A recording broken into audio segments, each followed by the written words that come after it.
Hello, hi, how are you all? Welcome back to CA Intermediate Advanced Accounting Marathon Revision the day before the examination. Hoping you all see in the first and the second part of the videos wherein we've discussed chapter 3 and 4, ESOP and buyback in the first video, amalgamation, internal reconstruction in the second video.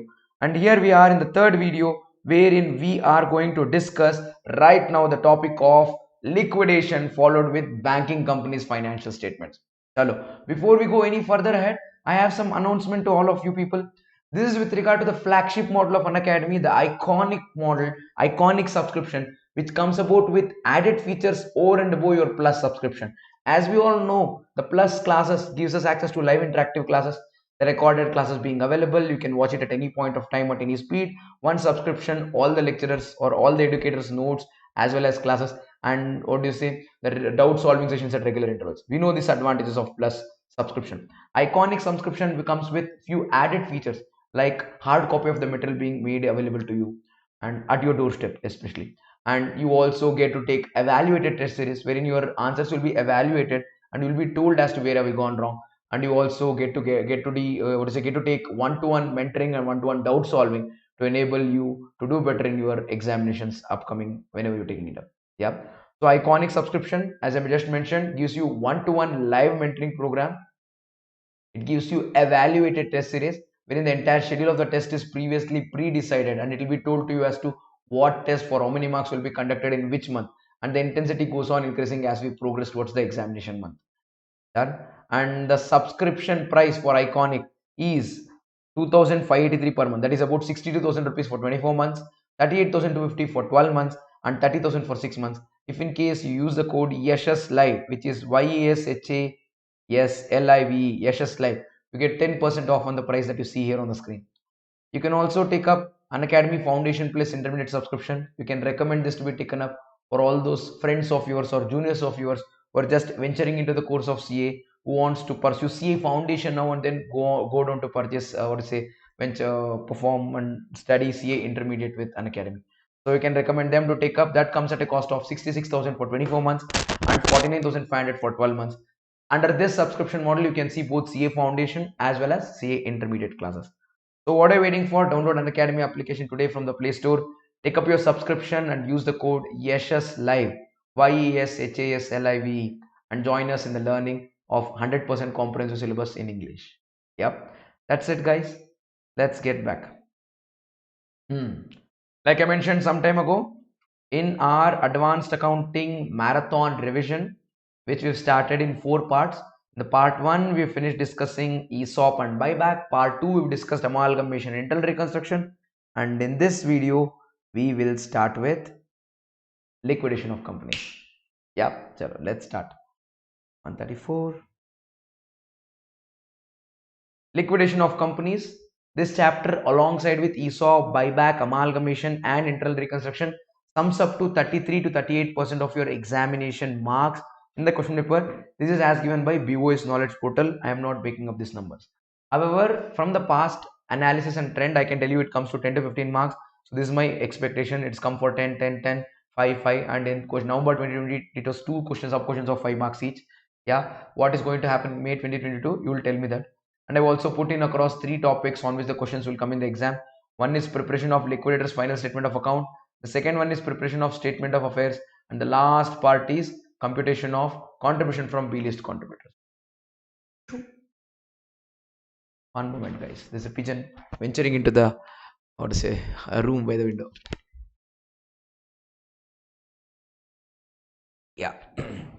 Sorry for that. Now, let's get started. We will be starting with the topic of statement of affairs first. Only then we can do LFSA and B-list contributors. A lot of times students start with B-list contributors or they start with liquidators final statement of account. I would say the right order of reading this chapter of liquidation is we have to first to do statement of affairs, then do preparation of liquidators final statement of account, and then learn B-list contributors. The reason being this is the flow of topics in the practical process of liquidation. So what exactly do we mean by liquidation? A company is getting closed. What is happening to a company, guys? A company is getting closed. How does a company get closed? It can be happening in 2 ways. One, it can be a murder,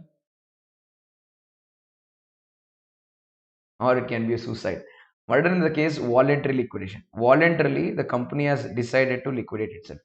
Yeah, voluntarily they passed a notif. What to say? They passed a resolution deciding to resolve the company, and they came over to the entire process. So this is voluntary.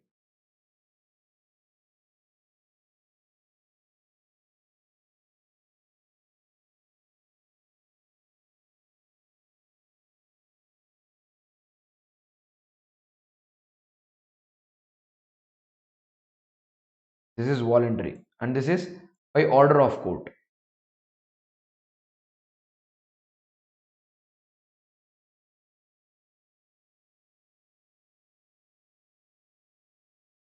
Order of court. Court has ordered the company to be liquidated. Maybe because it's doing losses in the consecutive years, or maybe it has done default, or it is detrimental in the public interest.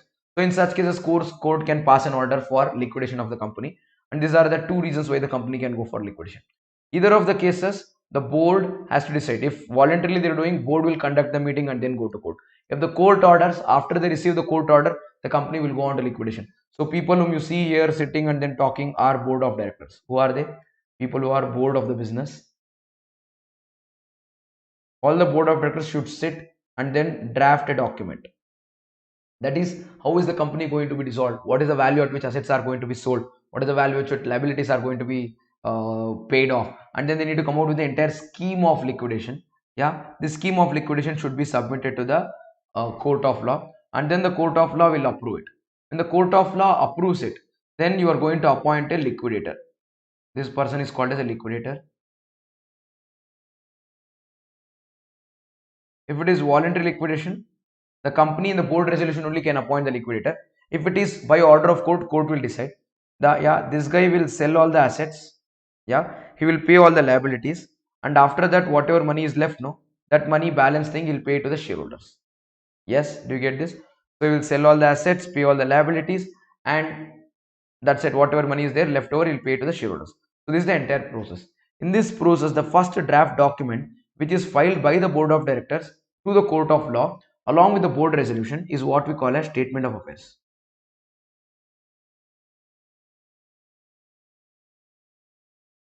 Do you get this? Then, at a later point of time, when the judge passes the order and then appoints the liquidator, liquidator will sell all the assets, pay all the liabilities. Then this liquidator will prepare one document. On actual basis, whenever he sells the assets and he settles the liabilities, he will prepare a document. That's what we call as liquidator's final statement of account. That's called as liquidator's final statement of account. These two statements are to be learnt as to how to be prepared in this chapter, along with one more small topic called as B-list contributors, which also I'm going to teach you in a little while. Chalo, let's get started. To start with, we'll start with statement of affairs. Statement of affairs, as the name itself suggests, it is a statement. What is it? And it is not an account. Yeah, this is prepared on expected basis, not on actual basis. Yeah, statement of affairs only contains of expectations. It doesn't contain actual figures or actual balances. So what is this expectation? What is this actual? Expectation means what is the value at which you expect the asset to be sold? What is the value at which you expect the liability to be settled? So it is before selling of the asset and before settlement of liabilities. In fact, before approval of the entire scheme of liquidation, before appointment of liquidator, in order to ensure that to have a blueprint as to how the entire liquidation process is going to go, you come about with a scheme which is decided by the, which is like written about by the accountant of the company. That is what we call as the statement of affairs. This statement of affairs is prepared by the accountant of the company, and this, along with the board resolution, is issued by the company to the court of law when they seek the permission. Court will give this to the liquidator. This guy is liquidator. Whenever his liquidator is appointed, he will get his appointment letter. He will get the power of attorney from the board to have all the rights to enter into all the contracts on behalf of the company. Yeah, and then he will also receive statement of affairs. This is an expected statement based on which he'll decide what is the expected value of the real. Based on this, he'll decide and then sell the assets and settle the liabilities. So this will act like a checklist to the liquidator. What will it act like? It will act like a checklist to the liquidator as to what assets are there in the company, what liabilities are there in the company types. So I hope you understood what exactly statement of affairs. This statement of affairs has several, what is it, several lists. It is list A, list B, list C, list D, list E, list F, list G, list H. What is list A? List A as well as list B talks about assets. List A as well as list B talks about assets. However, list A talks about assets which are not specifically pledged.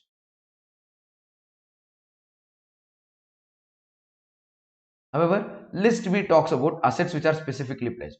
What do you mean by assets not specifically pledged and assets specifically pledged? Assets not specifically pledged means these assets are free from any encumbrance. These are not, we have not created any charge against this asset for settlement of any liabilities. Once we sell this asset, the money will come to the company and that money need not be used specifically to pay any liability. That is assets not specifically pledged. If nothing mentioned, every asset is not specifically pledged only. What do you mean by assets specifically pledged? Assets specifically pledged are such assets which have a charge against a specific liability. When you took that liability, when you borrowed that loan, you have specifically given this asset as encumbrance or pledged against or created charge against this asset. Meaning, this asset will be forfeited by such liability holders if you fail to repay them on time or fail to pay them interest.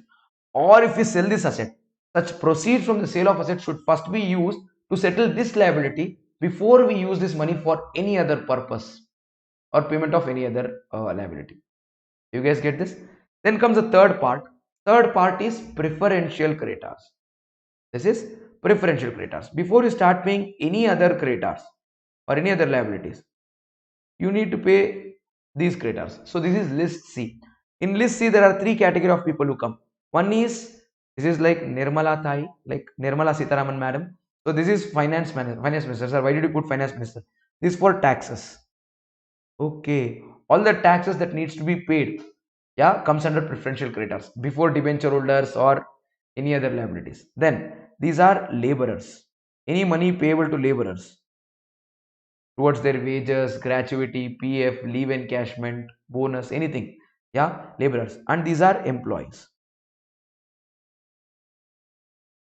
So this has to be paid before you pay other liabilities. You get this? So you'd have to pay taxes, you'd have to pay laborers, and you'd have to pay your employees. Then comes D. List D is debenture holders. What is list D? Debenture holders. All the debentures usually have floating right on assets of the company. They don't have specific charge, but they are not unsecured charge. They have floating charge. So after you pay preferential creditors, before you pay unsecured creditors, you should pay debenture holders. Sometimes debenture holders can be assets with can be having specific charge on a specific asset named against them. If that is the case, whenever you realize from asset specifically pledged, first you pay debenture holders and then you move forward. If nothing is mentioned, debentures usually have floating charge. And then comes E. List E is unsecured creditors. These people have lot of insecurity. They are not sure. They are not sure whether they'll receive all their money or not. So what are they doing? They're like, will I receive my money? Because I am not secured. Yes, I will be paid before shareholders, but I will be paid only if there is sufficient money. No? So this guy is wondering and waiting if he will receive money. So that is unsecured creditors, which comes under list E. And then we have list F. List F is preference shareholders. Preference shareholders are paid after all the outside liabilities before paying equity shareholders. And list G is equity shareholders. Preference shareholders will be running to collect their money before equity shareholders. Equity shareholders are seeing from far. Will I ever get my turn to receive all the money? They're just waiting. At the end, if there is any shortage, meaning if the liabilities are more and realization from the assets is less, we don't have sufficient money because of which certain liability holders are not paid. Like for example, equity shareholders. That is what we find in deficiency table. But if there is more money, again that excess money will be paid to equity shareholders only. That is what we call surplus. So we prepare list H to identify surplus or deficiency. You get this? Now let's see each of the lists in detail. List A, as I mentioned, talks about assets not specifically pledged. All the assets are assets not specifically pledged unless specifically mentioned in the question.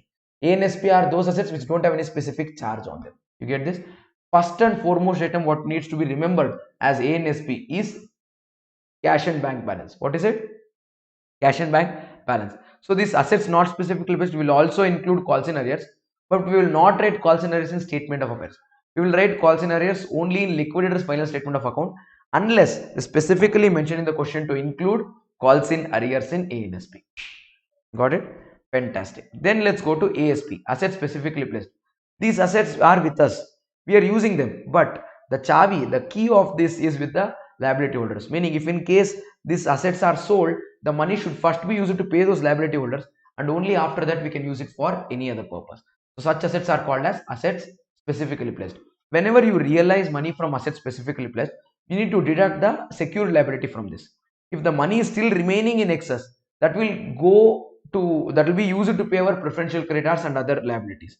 If in case the money is shortage, such extent of liability which could not be paid by the proceeds from sale of assets specifically pledged will be unsecured liability. Let me repeat, such extent of liabilities which could not be paid from the realization proceeds received on sale of assets specifically pledged will be called as unsecured creditors, and they will be included in list E. List E. Do you get this? See, this will be mentioned specifically. Very good. If secured creditors is lesser than assets, asset realized is more, then such money will be used to pay other liabilities. You get this? Yeah, surplus will be used to pay other liabilities.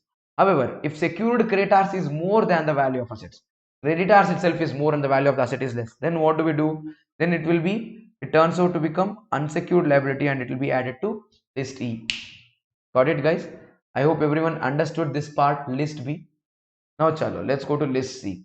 List C is preferential creditors. As I previously mentioned, it is government for taxes, laborers for wages, and employees for salaries. All these three people together form our our list C, preferential creditors. But there is condition. If the government taxes is outstanding for last 12 months, then it would be preferential creditors. If it is outstanding for longer than 12 months, it's no more preferential. Whatever is a liability but not preferential is unsecured liability. Is unsecured liability. It's not like not at all a liability. It's unsecured liability. Got it?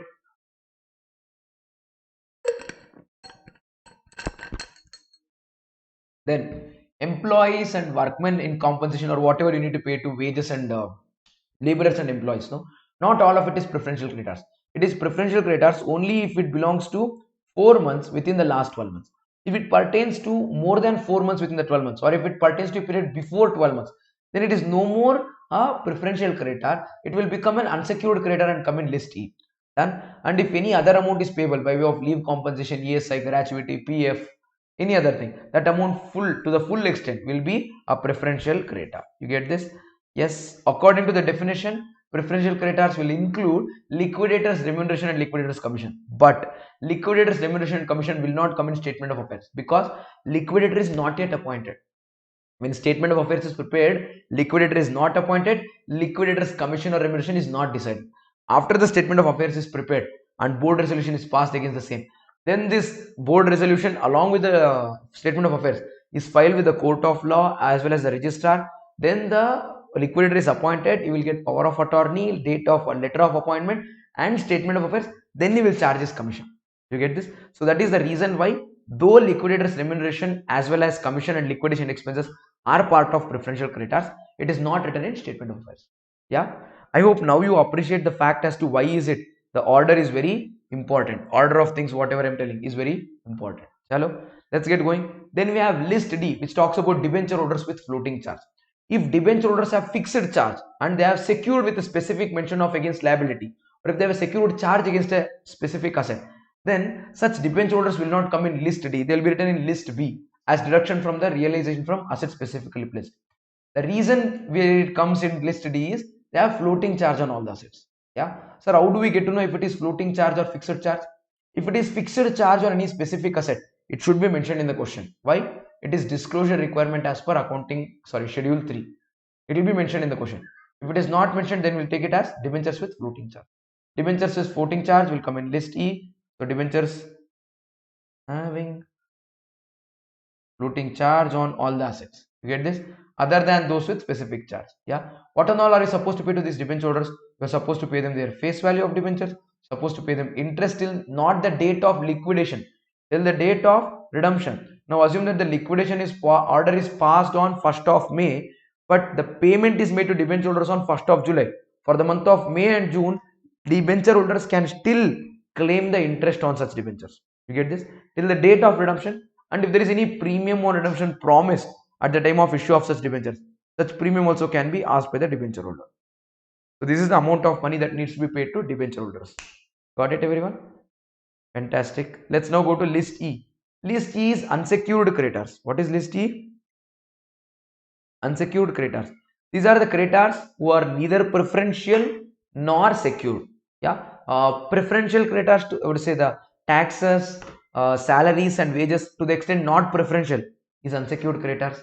And then secured creditors, to the extent not covered by the realized proceeds from ASP, asset specifically placed, is again unsecured creditors. You get this? And genuine unsecured creditors also can be there at times. Yeah, so creditors without security like trade creditors, yeah, or secured creditors in excess of assets specifically pledged, yeah, or liabilities like liabilities by way of taxes, payment payables to employees and laborers, to the extent it's not preferential beyond that 12 months or 4 months category, will again be unsecured creditors. Then you would have to pay these people after. See, that's what I told, dues to government, workmen and employees, which is not preferential. After you pay all of this, when the money is left out, then you go to pay preferential shareholders. Yeah, preferential shareholders will again be eligible to claim the nominal value of their shares, premium on the shares which is supposed to be paid on redemption if any, and what to say, the dividend on preference shares till the date of payment, not till the date of liquidation. See, paid up share capital, arrears of preference dividend till the date of settlement, not the date of liquidation. Yeah, and premium on redemption if any mentioned in the share certificate. If they mention in the share certificate that so much of premium needs to be paid on redemption, so much of premium has to be paid. Yes, that's with list F. I hope you guys understood list F. Then let's move on to list G. List G is equity shareholders. Yeah, money to be paid to equity shareholders. There is no computation of money to be paid to equity shareholders. Whatever is left after paying till list F will go to equity shareholders, because they would have to pay realization profit or loss. You get this? If in case you pay them more, yeah, it is called as profit to them. See, amount available is greater than amount payable to shareholders. Amount available after paying preference shareholders is more than what you should pay. That's what we call as, what to say, surplus. Like Akshay Kumar, no, just like paisa hi paisa hoga, paisa hi paisa hoga, that one. You get this? If in case the amount available is less, then what is a sad part, guys? Amount available is less than what needs to be paid. We call it deficiency. What do we call it? Deficiency. And if the amount available is equal to amount payable, exactly equal, then that's what we call as a very unhappy, what is it? Very much impossible situation. How can it be like amount payable to equity shareholders is the exact amount that you have? That is not possible. Highly unlikely. Yeah. But if that is possible, if such a scenario comes up, then pay them off correctly. No surplus, no deficiency. If there is extra money left to pay, then we call it surplus. If there is shortage, we call it deficiency.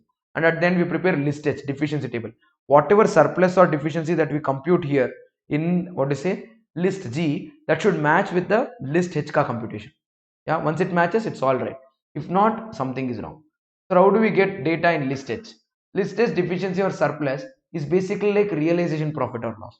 Whenever you sell an asset, whenever you buy an, whenever you sell an asset, whenever you settle a liability, you will identify what is the book value of that asset, what is the expected realizable value. The value is 10, expected realizable value is 12, 2000 surplus, you realize more. Value is 10, expected realizable value is 8, 2000 loss. Same with liabilities. Liability is there at 10,000, you pay 11,000 to settle the liability, leads to deficiency of 1,000. If the liability is at 10,000, you expect to settle it at 7,000, so 3,000 surplus. So difference between the book value and estimated realizable value will be our deficiency or surplus.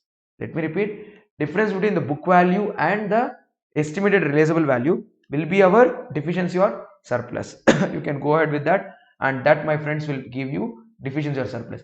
And one small tip for the exam that I want all of you to remember is, whenever you're preparing this statement of affairs, don't try to do list A first, list B, list C, and then finish till list G, then do list H. No, list A, B, C, D, E, F, G, you do one after the other.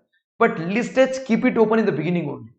From the very first point where you're starting with list A, at any point of time, if the value that you will write in the list A to G is different than the book value that is there in the balance sheet, it will lead to surplus or deficiency. Immediately post it to list H, deficiency or surplus. So go on writing it from the beginning. Follow double entry system. One side you go on doing A, B, C, D, E, F, G. The other side start list H. Keep it ready. For example, fixed assets or furniture.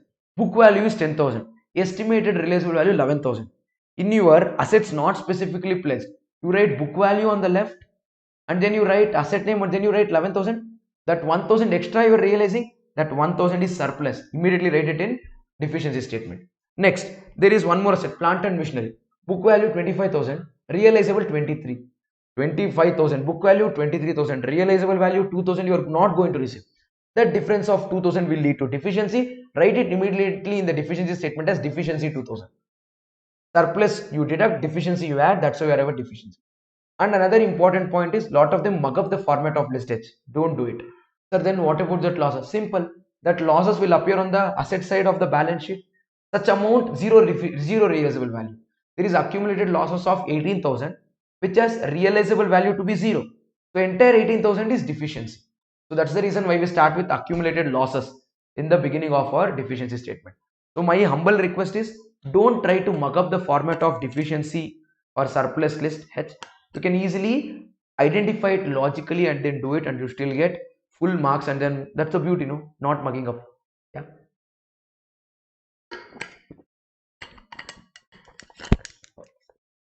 I hope you guys have got it till here. Now let me take you guys forward. Yeah, I told any difference between book value and estimated realizable value of the asset, difference between book value and estimate settlement value of the liabilities, that's what we write. And what will it lead to? It will lead to efficiency or surplus. It has to be recognized during the preparation of all the lists. Understood? List H, everyone? Yeah, that's the end of statement of affairs. I've given you the format of statement of affairs. Don't forget to write in the matter of name of the company, in the bracket write in liquidation, and write statement of affairs, also write the date. On the left side you'll write the book values, on the right side you'll write estimated values. In between you'll write list A, list B, list C order. If there is difference between this value and this value, it will either lead to surplus or deficiency. If you realize more, it is surplus. If you realize less, it is deficiency. If both of the values are same, then there is no problem, which is highly unlikely. Got it?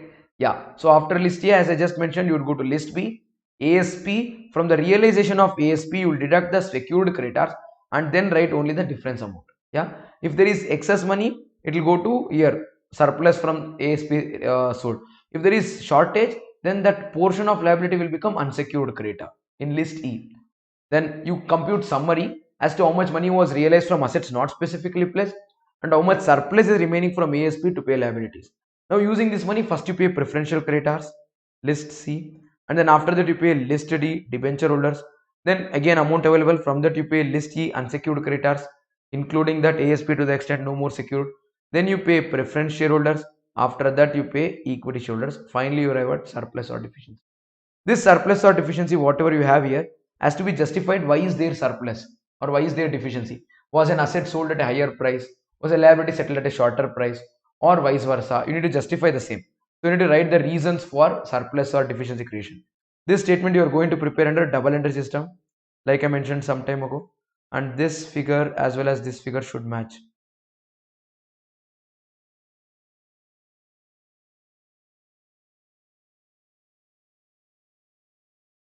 These two figures, if it match, what we have done is absolutely correct. Done. So that's how we prepare statement of affairs. Done. So we're done with first part of the chapter. Now this statement of affairs, once it is prepared and approved by the board, you file it with the registrar, also give a copy of it with the court of law. Court of law approves it, appoints the liquidator. They give, the court of law or the appointing authority will give appointment order, power of attorney along with this statement of affairs to the liquidator. Now the liquidator will start preparation of liquidator's final statement of account. This is prepared on actual basis. So this guy is a liquidator. What will he do? He will sell the assets and from that money he will pay the liability. Whenever he sells the assets and pay the liabilities, he'll prepare this statement. This statement, unlike your statement of affairs, it is prepared on actual basis. Yeah, it is not prepared on expected basis.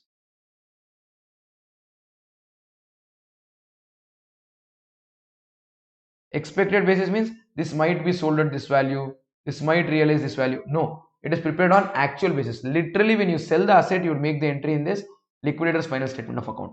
In another way, this is like cash book.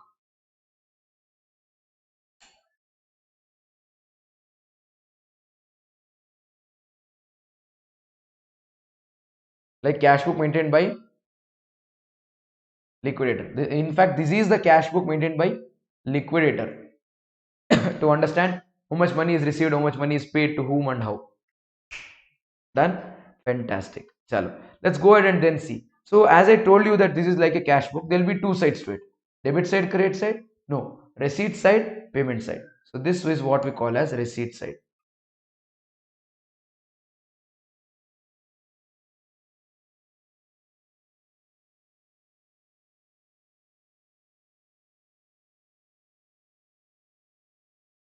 This is receipts, and then you'll have payments. All the inflows, that is receipts, will write on the debit side or the receipt side. All the payments will write on the payment side or the credit side. You get this? So what is this? This is basically assets not specifically pledged.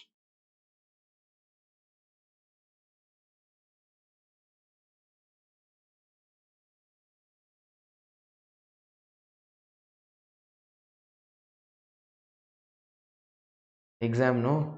Tomorrow. So people do call. I don't know if you realize the phone was vibrating. Yes, this is assets not specifically pledged.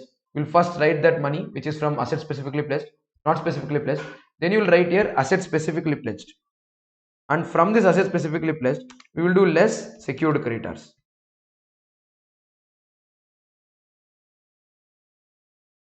And only after deducting secured creditors, if there is any money remaining, that's what we'll write here. Yeah, see, assets are being locked and then this guy is a secured creditor. And if in case the company is falling short of any money, what would they do? They would ask the money from the shareholder. Yeah, that is this case. This guy is equity shareholder. Other people get money. What to say? The liquidator, preferential creditors, unsecured creditors, secured creditors, preferential holders. Equity shareholder might have to pay money. So why is equity shareholder paying money here? What to say? This is calls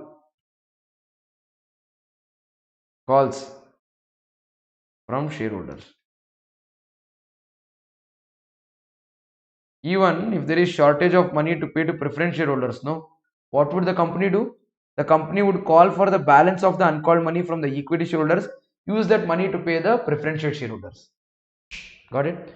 So call from shareholders, then you start paying. The first thing that you need to pay is liquidator,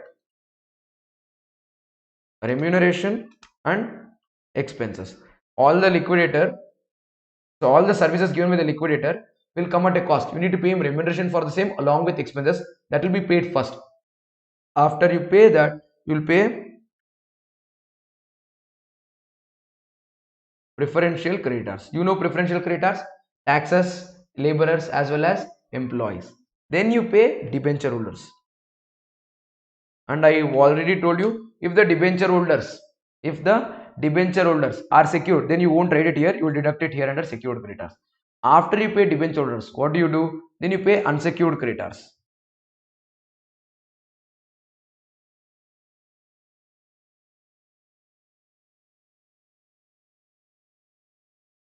You pay unsecured creditors, and after paying unsecured creditors, whatever is there, you will first pay preference shareholders, and then the balance, whatever remains, if remains, will be used to pay equity shareholders.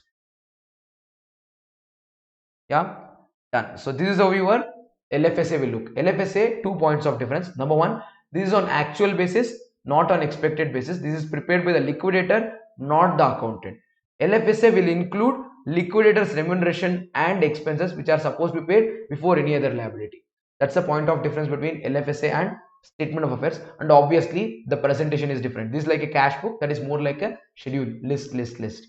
Got it, guys? Then this liquidator's remuneration or expenses, whatever needs to be paid, it can be computed as a fixed amount, or it can be computed as a percentage of assets realized, or as a percentage of expenses paid, liabilities paid, or percentage of money given back to the shareholders. Yeah, that's a small point that you need to note. An interesting discussion. Lot of times people get this wrong. You get this? So liquidation expenses can be either take on an expected or actual basis. If you take on actual basis, good. If you take on expected basis, it will call provision. Later, excess money paid or shortage money paid will be adjusted through this provision. Yeah. So liquidator's remuneration, as I just mentioned, It can be either fixed sum or percentage. Whenever it is percentage, no, it will be based on percentage of assets realized. What percentage of assets realized? Depends. If they tell GTA, if they tell GTA, percentage of assets realized, gross assets realized, total assets realized, all assets realized. If this is mentioned in the question, always take that percentage on assets specifically pledged plus assets not specifically pledged. However, if they don't use the word gross, if they don't use the word total, if they don't use the word all, if they just say liquidator is eligible to 2% of assets realized, if they don't use any of those words, if they just say assets realized, then take ANSP plus surplus of ASP, surplus of only surplus portion. Sir, what is this, sir? I didn't understand the to say concept. I'll first tell you what should you do. Whenever in the question liquidator's remuneration is given as a percentage of assets realized, and for that such percentage they've told all assets, total assets or gross assets, gross total asset GTA is mentioned, then compute on ANSP plus ASP into that percentage. However, if they say percentage of assets realized, gross total all the three words are not used, then compute remuneration only on surplus portion. The reason being, liquidator certain times sells the asset specifically pledged and then pays the secured liability and keeps the surplus with him to pay other liabilities. And in certain cases, liquidator will not touch asset specifically pledged. That liability holders will come, take over the assets which are specifically pledged, sell it, keep their money. If there is excess realized, then they give it to the company. These are the two cases. Whenever the asset is sold by the liquidator, you will get remuneration on that. That is second case. Whenever the liquidator doesn't sell the asset, but the liability holder itself sells the asset, settles his liability and gives a surplus to company, then only on the surplus the liquidator will get remuneration. You guys get this? I hope you guys do. And then whenever it is given as percentage of secured creditors, remember to take secured creditors plus liability with floating charge, debenture holders also. Why? Secured creditors include security whether it is fixed or floating. Secured ASP, list B, what comes is fixed charge, whereas what comes in list D, debenture holders, is floating charge. So when they say percentage of money paid to secured creditors, don't just take ASP में secured creditors, include debenture holders or any other liabilities which have floating charge. You get this? And whenever they say unsecured creditors, don't just take list E. Unsecured creditors will include preferential creditors because entire liabilities are classified into two: secured, unsecured. You get this? Secured is fixed or floating charge. If there is no security, it is unsecured. Preferential creditors like taxes, wages and salary spending are also unsecured creditors. Yeah, they have preference over others, but they are unsecured only. So whenever it is given as percentage of unsecured creditors, remember to compute on preferential creditors plus unsecured creditors. This unsecured will include secured to the extent asset doesn't realize, that is included. Done? Fantastic. So that's with regard to liquidators remuneration. Now let's move on to the last topic, that is B list contributories. Now the question is, this is the format. This is the format that you guys can have a look at. I'm making you conceptually strong and I've taught you how to remember, and you guys should be able to crack the rest. Come on, let's discuss the last part. This is contributories. Now, contributories are the people who contribute money to the company in the event of liquidation. What is it? In the event of liquidation, people who give money to the company are called as contributors. There are two types of contributors. One is A list contributors, other one is B list contributors. What all of us need to remember is list A and list B is different from A list and B list. List A, assets not specifically pledged. List B, assets specifically pledged. A list, shareholders of the company. B list, past shareholders of the company. So list A and list B is different from A list and B list. What we're discussing now is B list contributors, a very important topic in your syllabus. Got it? Listen to me now. In the event of winding up, if the assets don't realize sufficient money to settle liabilities, what should the company do? Company will say, sorry brother, I don't have money, I can't pay. But before the company says sorry, it has to call for the uncalled money from the equity shareholders. If there is a 10 rupees share, 8 rupees paid up, 2 rupees uncalled, that 2 rupees has to be called from the equity shareholder and used in the process of liquidation by the company. I hope you guys got this. Yes, whenever the company is calling for this and it calls from the present shareholder of the company, the person who's holding the share right now, and he pays. It is A-list contribution.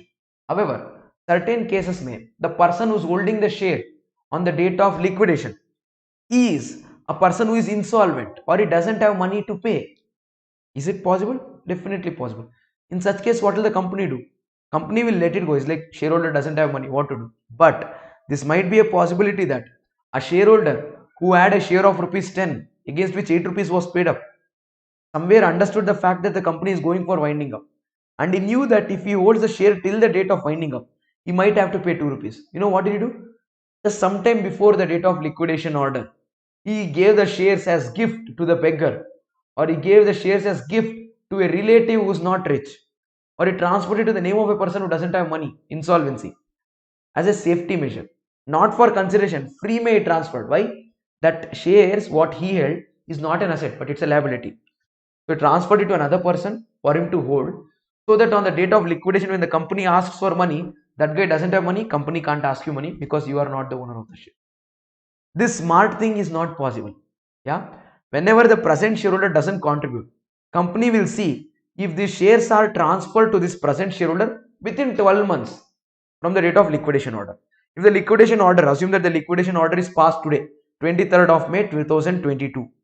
Yeah, 1 year before this date, anytime after 24th of May 2022 to this date, if share transfer has happened and the present shareholder doesn't have money to pay, you go to the old shareholder, person who transferred the share, and ask him to contribute this money, and that, my friends, is what we call as B-list contributor. Who is a B-list contributor? He is a past shareholder who has to contribute when the present shareholder fails to contribute. What if the present shareholder contributes? Then no problem. Not every time there is transfer, B-list contributors comes into picture.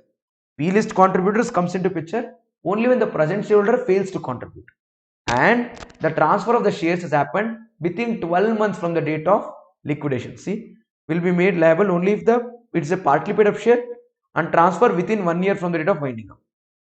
Transfer has happened within 1 year. Very good. Done. So in this case, what is a B-list contributor liable for? He is liable for the unpaid share capital, as in case I told 2 rupees per share or something, or on the date on which he sold the share, how much was the cumulative liability of the company. That is the total liability of the cumulated liability of that company. On that, what is the percentage of the shares that he hold? You need to apply that percentage. If he holds 10% of the shares in the company, 10% of that liability is his liability. You would have to contribute that, or his unpaid capital, whichever is less. Whichever is less has to be contributed by him. Done. This has to be decumulated. If in case they give cumulative liability, multiple shareholders are exiting on multiple dates. A, B, C, D. A exits on this date, B exits on next date. Whenever the B is exiting, on the date on which B is exiting, they would give liability. That liability will be including the liability as on A's exit. So A's exit day only would have shared contribution required from all the B-list contributors. So in such a case, what we need to do is we need to divide it and then segregate it and then identify how much of such money is there after A exists, after A leaves the company. That is, decumulate the liabilities and then compute it. That's something very important that I hope you people are aware of and you will do. Done. So this is how it looks. First thing is you need to identify B-list contributors. Lot of questions may the first shareholder will be not a B-list contributor, rest of them will be B-list contributors. Yeah, so don't jump into that conclusion. Write the names of the shareholder, write the dates of the transfer, and then check if this date is within 1 year from the date of liquidation order.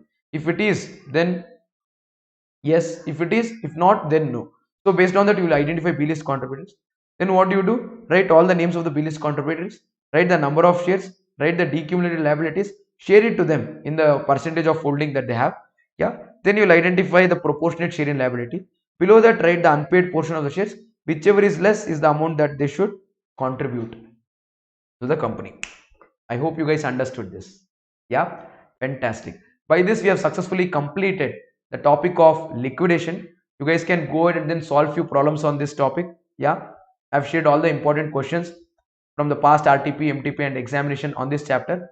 I'll update the same in the Telegram channel along with the answer scripts to this in the Excel sheet format, what we've done in the fast track revision, which you can use in your exam preparation. Without wasting much time, let's quickly get into financial statements of banking company. This video is going to go a little longer than 1 hour. Yeah, but I hope you guys are okay with the same. Yes, we are right now done with liquidation of companies. Chalo, let us now start with financial statements of banking companies.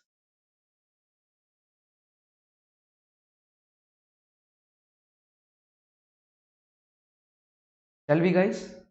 Come on, let's start with banking companies.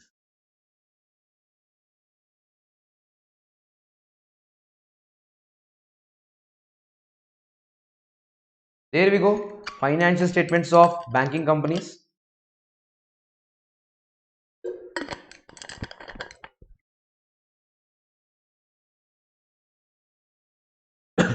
12 to 16% of the marks is expected from the chapter of banking companies along with non-banking financial companies, NBFCs together. But I say you can expect about 10 to 15 marks from this chapter all alone based on the past tense. See 10, 5, 10, 15 marks also it's come in November 19 and usually 10. Usually 10 marks is assured from this chapter. Rarely it will come for 5 and once it has come for 15 marks.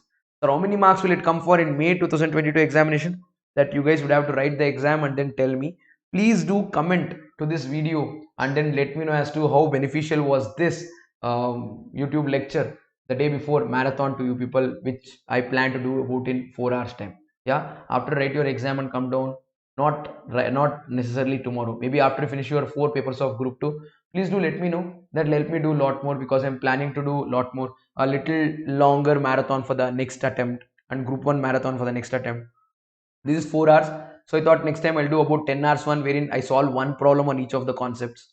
Yeah, something of that sort. So it will help me if you guys get back and then tell me as to how beneficial was this to plan the future classes. Done. And also share it with your friends to whom you think it will be of good use. Done. Hello. So these are the important topics or must revise topics the day before your examination. If in case you cover each of the topics what's given here, you are all set to rock your examination. Done. So let's get started. To start with, what is banking? Banking is the what to say, the kind of activity wherein the acceptance of deposits is made by the bank, and this money is either invested in securities or lent to someone, and this is supposed to be repaid by the bank to the person by way of, what do you say, whenever it's been demanded or at the end of the time period for which it's been taken. Yeah, time deposit and term deposits. Then that's banking. And banking sector in India, scheduled, non-scheduled. Let's not do that part. This is a detailed part. This will take a lot of time. Let's just quickly move on to advances. Bank will basically collect. Bank will actually basically collect money from the deposit holders and lend it as advances to a lot of people.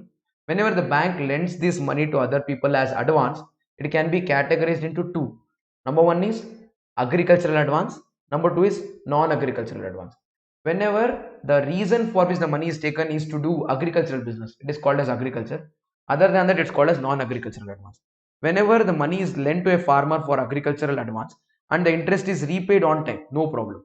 If the interest is not repaid on time, then the bank should wait for 1 year for long duration crops. Yeah, long duration crops are those crops which will take more than 1 year for one crop duration. Short duration crops will be like which doesn't take more than 1 year. If in case you don't receive interest back for one crop season, one entire crop season, you don't receive the interest nor receive the repayment of principal, then this loan whatever is given will be considered as what? This long duration crops may, whatever loan was given will be considered as non-performing asset. However, for short duration crops, we need to wait for 2 seasons. We need to wait for more than 2 seasons. For more than 2 seasons, if it's outstanding. For more than 1 season, if it's outstanding for long duration. For more than 2 seasons, if it is outstanding for short duration. It becomes a non-performing asset. However, if it is not an agricultural advance, the money is lent to a businessman. He has to repay interest. If he pays the interest back in time, fantastic. If he doesn't repay the interest, nor does he repay the principal for 90 days, beyond 90 days, such an advance given for non-agricultural purpose will be called as non-performing asset. This is NPA. This is NPA. Resembles some person? Okay, no reference intended. No reference intended to any person. Yeah, okay. So what exactly do you mean by bank advances? Bank advances refers to the term loans, what to say, given by the bank, or it will include the bills discounted and purchased, or it will include the cash credit and overdraft facility extended by the bank to the account holders or any customers of the bank. So all of these are included in the definition of bank advance. When we say bank advance, as I mentioned previously, 90 days criteria or crop season criteria we'll see. If it is agricultural advance, then one crop season for long duration, two crop seasons for short duration. If interest is not received, it is performing. Beyond that, it becomes non-performing. Performing assets are always called as standard assets, whereas non-performing assets are always called as, or basically classified into three categories. One is substandard, next one is doubtful, third one is loss assets. Doubtful assets may, there is further classification: doubtful up to 1, doubtful 1 to 3, and doubtful greater than 3. There is three classification. I'll repeat. If agricultural advance, it is short duration, and for two crop seasons you received interest, or interest is due up to two crop seasons, it is standard asset. For a long duration crop, if the interest is due or not received up to one crop season, it is what? If it is received or received or not received up to one crop season, performing asset. For a long duration crop, if the interest is outstanding for more than one crop season. For a short duration crop, if the interest is outstanding for more than two crop seasons. And for what to say, non-agricultural advances, if the interest is due for more than 90 days, then it becomes non-performing assets. Non-performing assets will be further classified into substandard, doubtful, and loss assets. Doubtful have three classifications under them: doubtful up to 1, 1 to 3, and greater than. Now, chalo, let us see what is the classification and how do we do it.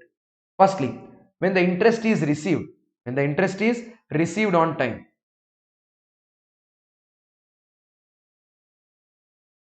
no problem. Your interest is received, all happy, smiles, you get this, no problem. And if interest is not received, then it's not received. See, interest not received, you are sad.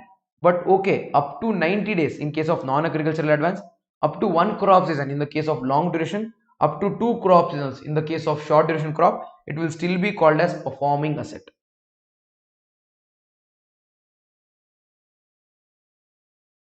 It will still be called as performing asset. And this performing asset will be called as what? Standard asset also. What will it be called as? Standard asset. And after this, it becomes,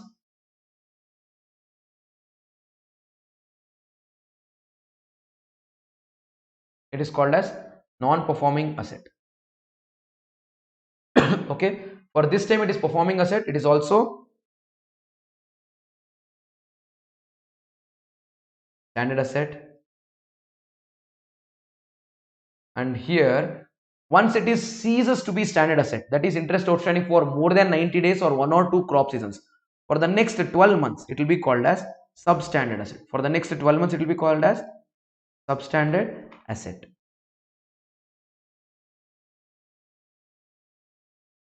Let me keep it small only. For the next 12 months it is called as substandard asset. Even after the period of 12 months, if still the money is not received, then for the next 3 years it is called as doubtful asset. It's called as doubtful asset. Yeah, under these doubtful assets there are classifications. Under these doubtful assets there are classifications. What is classification? D 0 to 1. D 0 to 1. What is D 0 to 1? After it becomes substandard, 12 months over, then for the next 1 year it is called as D 0 to 1. Do you get this? Then for the next 2 years it is called as D 1 to 3.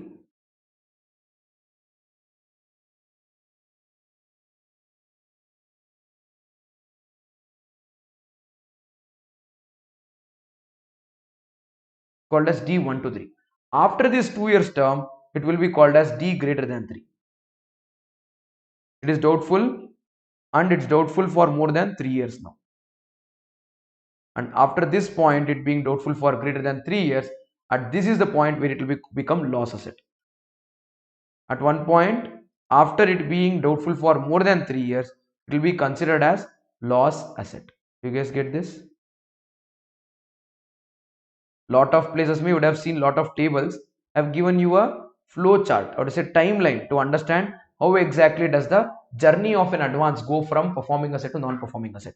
So interest is received, performing. Interest is not received up to 90 days or one or two crop seasons, still standard. Beyond that, it becomes substandard for 12 months. then it will remain doubtful for 3 years, or sorry, 4 years. First year means called doubtful 0 to 1, it will be called as doubtful 1 to 3, and it will be called as doubtful greater than 3. This asset which is doubtful for greater than 3, there is no time period, 1 year bolke, nothing. After 2 years it will become doubtful greater than 3. This doubtful greater than 3 will become loss asset when RBI tells, hey, call this loss asset, or bank itself will call it, hey, this money I won't receive, man, I'll call it loss asset. Or when the auditor, either the statutory or the concurrent auditor, declares it to be an, I would say, non-performing asset, declares it to be a loss asset. So either RBI or bank or auditor, any of them calls it not recoverable, then it will become loss asset. If not, it will remain as D greater than 3 for quite long.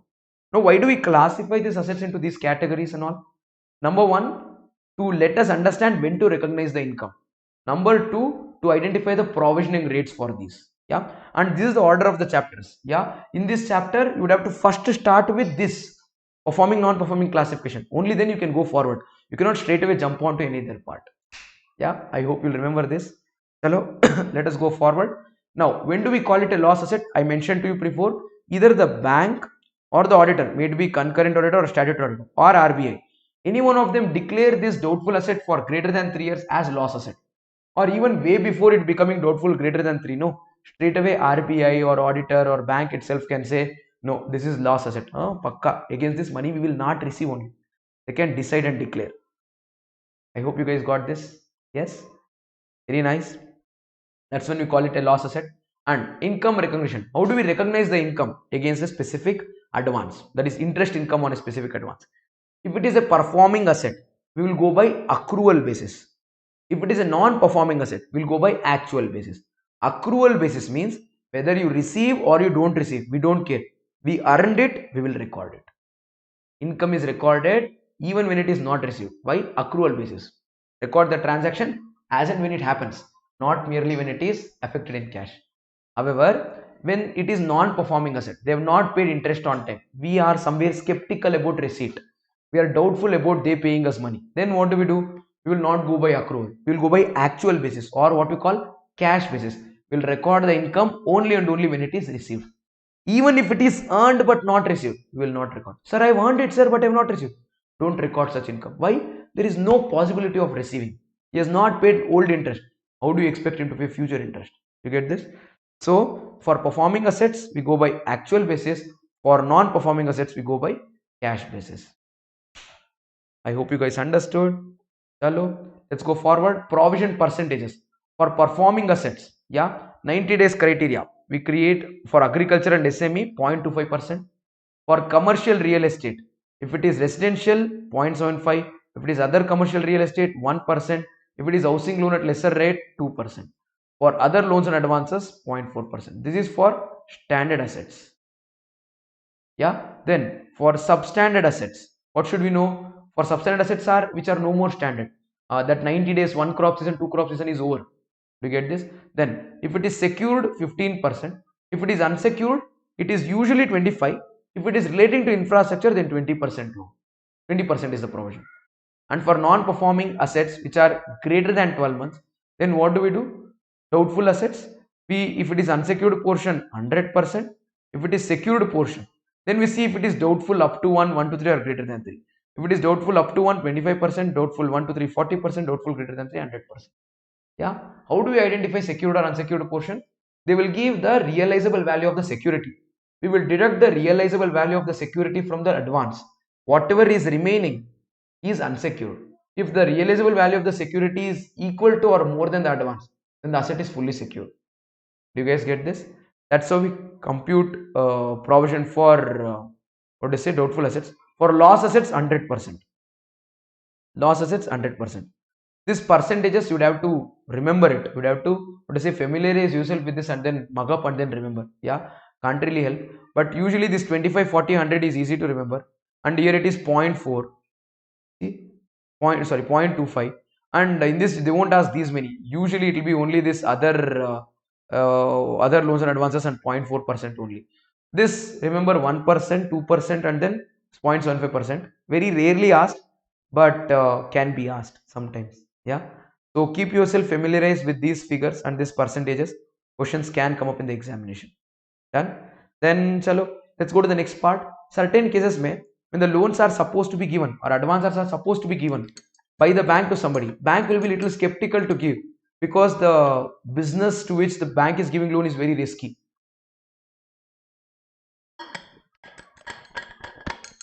In such a cases, banks might not be very happy giving loan or advance, and they might not give loans. If they don't give loans, such business will not get sufficient cash to perform like they should perform, and they will not be able to compute or not be able to produce anything, export anything. They will not be able to contribute to the national income and GDP. In such a case, government enterprises are there. Two. One is DICGC, other one is ECGC. ECGC is Export Credit Guarantee Corporation, which says you focus on exports, I will take care of the risks. This is the assurance that the government enterprise will give to the business house. And there is another entity called as DICGC, Deposit Insurance and Credit Guarantee Corporations. These entities will come between the government, between the banker and the person who's borrowing the money. They will give the guarantee on behalf of the borrower to the bank and then tell the bank, hey bank, give him the loan. If it doesn't give enough guarantee, don't worry, main hu na. If it doesn't pay, I will pay. You get this? That's what is told, and based on this, the bank will give loan to the businessman. In such a case, whenever the provision has to be made, we need to identify how much is secured by government, how much is secured by asset given by that businessman, how much is unsecured, because the provision rates will differ. If it is secured by the asset given by that guy, percentage is different. If it is government assurance, 0% risk, so you don't have to compute any provision. If it is unsecured, you need to compute that 40% or 100%, whatever. Done. So this is how we compute it. We'll take the amount given as loan or advance. From this, we deduct the realizable value of security. To this extent, the asset is realizable. This is secured portion. On this, we apply that secured portion ka percentage. 25, 40, 100, all those we have, no? We'll apply that. Done. On the balance to which the asset cannot be given by that businessman, to that extent, government gives assurance. See, if the businessman takes a loan of 100 crore, against which 20 crore he has security, government gives security on loan only for 80 crores per certain percentage. Government doesn't give percentage of 100 crores of security. Why? 100 crores means 20 crores he has assets, no. He will only give security. After he gives security for 20 crores, for the 100 crores loan is taken, 80 crores is unsecured. On that 80 crores, government will give 50%, 60%, 80% guarantee. Done. So such extent you will compute how much is government is giving security. For government security, zero risk. You need to create zero provision. You don't have to create any provision to the extent where government has secured it for you.